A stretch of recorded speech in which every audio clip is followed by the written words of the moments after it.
देखो, जब भी आप कोई लीगल नोटिस ड्राफ्ट करते हो तो जिनको भेजना है नोटिस वो उनकी प्रॉपर डिटेल्स होनी चाहिए, उनका क्या एड्रेस है, क्या नाम है। फिर आती है आपकी सब्जेक्ट लाइन कि आपका ये लीगल नोटिस किस मैटर के पर्टेनिंग है, चाहे वो ब्रीच ऑफ ट्रस्ट हो सकता है या अमाउंट ऑफ रिकवरी या डेफिशिएंसी ऑफ सर्विस। इसके बाद आप अपने क्लाइंट्स की डिटेल्स मेंशन करते हैं और ये बताते हैं कि आप अपने क्लाइंट्स की इंस्ट्रक्शंस पर और उनके बिहाफ पर आप ये लीगल नोटिस उन्हें भेज रहे हैं। इसके बाद आपकी एक्चुअल ड्राफ्टिंग स्टार्ट होती है लीगल नोटिस के अंदर, जहां पर आप सबसे पहले background of the clients and case बताते हैं और ये बताते हैं कि किस तरीके से ये दोनों रिलेशन में आए, किस तरीके से कंसिडरेशन हुआ, क्या सर्विस हुई और क्या एश्योरेंस हुई इन दोनों के बीच में। अगर कोई एग्रीमेंट एग्जीक्यूट हुआ तो उनकी डिटेल्स यहाँ पे मेंशन होती है। फिर चाहे वर्बल एग्रीमेंट हो या रिटर्न एग्रीमेंट हो, उसके बाद आप ये बताते हैं कि टर्म्स एंड कंडीशन क्या थी और अगर कोई पेमेंट या कोई ऑब्लिगेशन थी तो वो कब तक फुलफिल करनी थी। इसके बाद हम ये प्लीड करते हैं कि किस तरीके से टर्म्स एंड कंडीशन या जो एश्योरेंस थी उनका ब्रीच हुआ और कितने टाइम में फुलफिल करना था और वो की नहीं किया गया अपोजिट पार्टी की तरफ से। और जितनी भी डेट्स पर आपकी क्लाइंट ने सामने वाली पार्टी को रिक्वेस्ट किया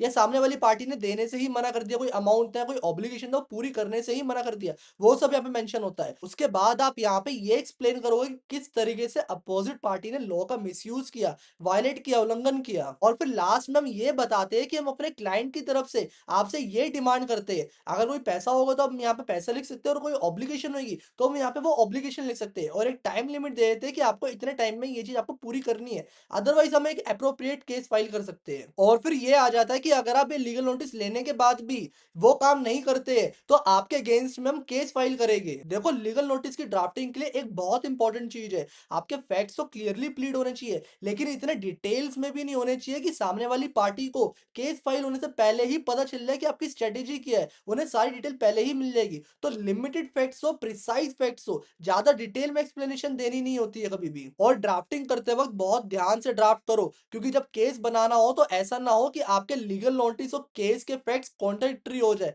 इसलिए ध्यान से ड्राफ्टिंग करनी चाहिए।